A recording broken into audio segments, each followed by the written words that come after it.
Hey everyone. Hey everybody. It's Professor Eskew. This coming week, you're going to be starting to do your discussion boards that are different than the initial introduction discussion board.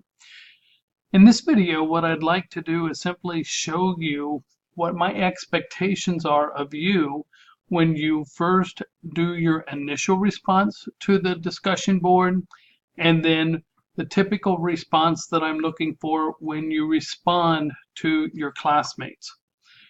What you see before you is a sample discussion board. This is a sample case study from a different chapter that I've used before. And so here is the scenario in the case.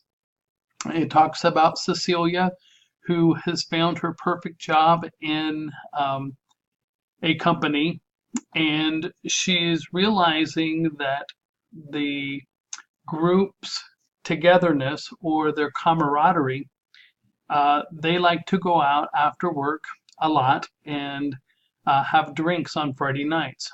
Actually, every Friday night. And Cecilia feels uncomfortable with that. While she doesn't mind having a margarita once in a while, she doesn't feel comfortable going out every Friday night drinking with her coworkers. She's becoming concerned about this, and she feels because she's not participating um, in every single session that she is maybe start being treated differently. The question in this discussion board asks, would you identify the conflict in this case as a values conflict? And tell me why or why not. So if we look at the sample response, if you remember, there is a rubric out on the discussion board. I would encourage you to look at that, print it off, read through it. It will tell you what I'm looking for and the grade point range or values that are assigned for what I'm looking for. What I've given you here is the highest rating example. So in this, notice I start right off the bat citing something from the textbook saying that according to Lamberton and Miner, and that is the authors of our textbook, values are defined as and so I gave the definition of values. Even though the question's asking you, is this a values conflict? First of all, you want to tell the reader what a value is. So here it tells you what a value is, some information about it, and how it causes you to behave. Notice in the second paragraph, then I addressed what is values conflict. And in the second paragraph, a values conflict occurs when there's a difference of opinion that is created by different interpretations or understandings of long-held beliefs or worldviews.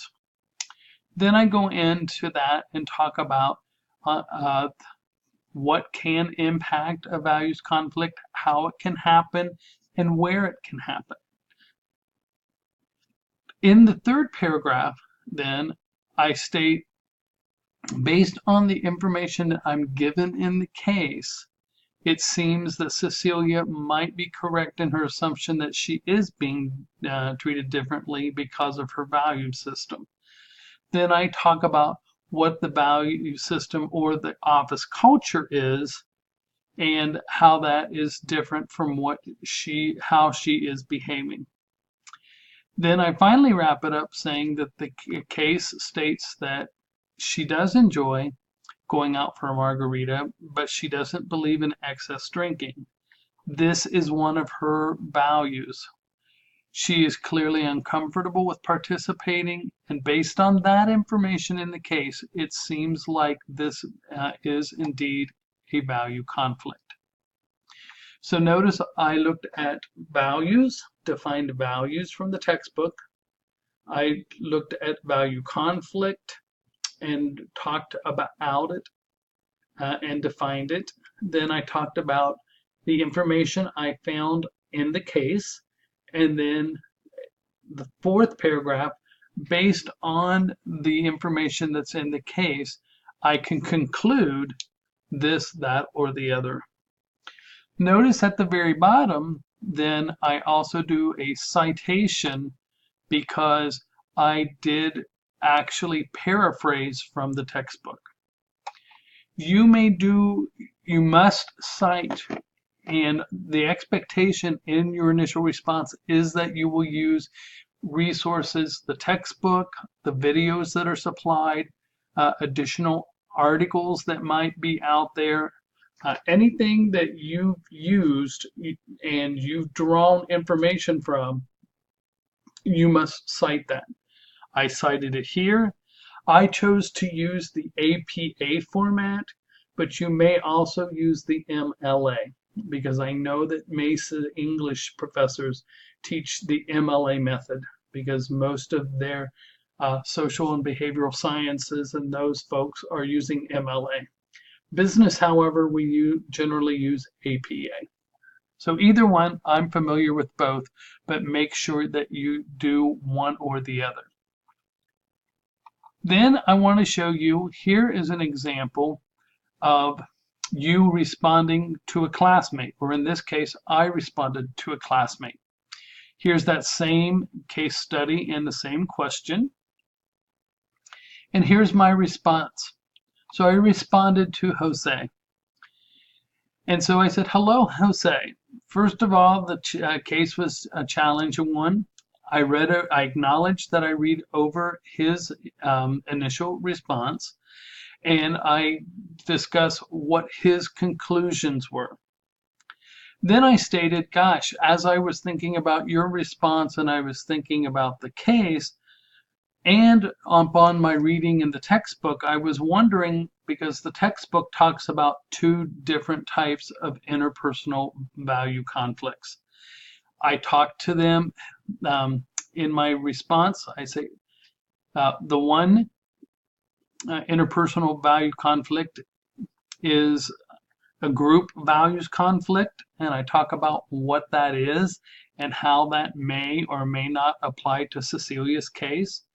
And then the other one that was in the textbook is the internal value conflict, and I talk about what that is and how that, and it gave an example of that. Then the fourth paragraph, I simply said, when I examined both of these conflicts that were stated in the book, I agreed with Jose's analysis of the case. In his case, he stated that this was a group's value conflict. Then I just wrapped it up with another statement and said, I wonder what else she can do to make the situation better for all involved. So that is an example of what I would consider an exemplary response to a classmate.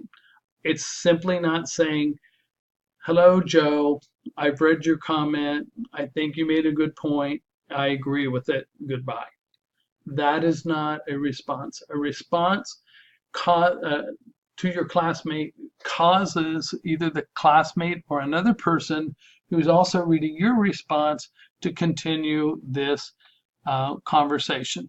And that's why I ended with that last sentence. I wonder what she can do to make this situation better for all involved. The next person may come in and talk about that as well, and that continues the conversation. So there's two examples. These are posted for you in each of the discussion boards. So when you go into the next discussion board, you'll see the rubric, and then you'll see this very document out there. So you can print off both of them if you wish, or download them. They're free for you to do. But I wanted to provide you an example of what I'm looking for in a response, both your initial response and a response to your classmates. So if you have any questions, let me know. Otherwise, we'll talk to you soon. Thanks so much.